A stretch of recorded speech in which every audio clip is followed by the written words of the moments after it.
début, juste pour vous dire combien, derrière moi, je sens une fébrilité immense. J'étais présent pour le vernissage de l'exposition Soyons tolérants au Musée des cultures du monde à Nicolet.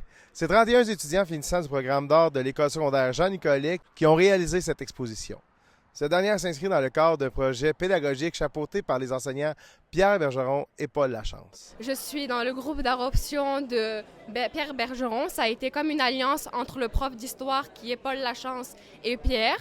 Ils ont voulu nous montrer, nous faire vivre, nous faire découvrir ce mélange entre l'art et l'histoire qui était vraiment fascinant. Donc avec un obus qui est transformé en balance, on a voulu démontrer à quel point un poids est considéré comme plus lourd que l'autre, alors qu'en final, on est tous humains.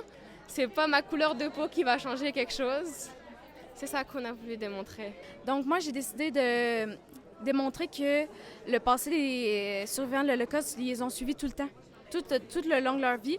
Donc, ils ont été des personnes braves qui ont su fleurir malgré les nombreux traumatismes. Donc, c'est vraiment ça que j'ai voulu démontrer dans mon œuvre. Le projet en général, moi, pour vrai, ça m'a beaucoup touchée.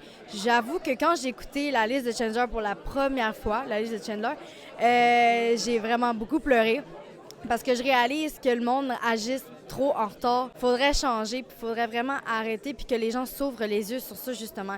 J'ai fait ça en équipe avec mon amie Mélina.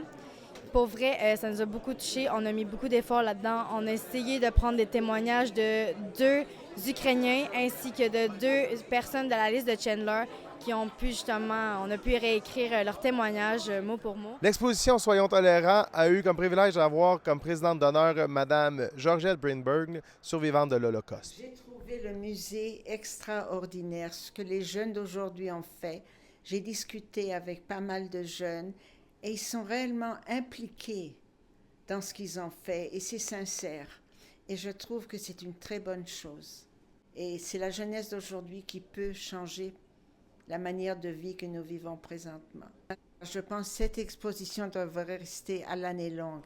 C'était P.A. Lemay pour Télécœur.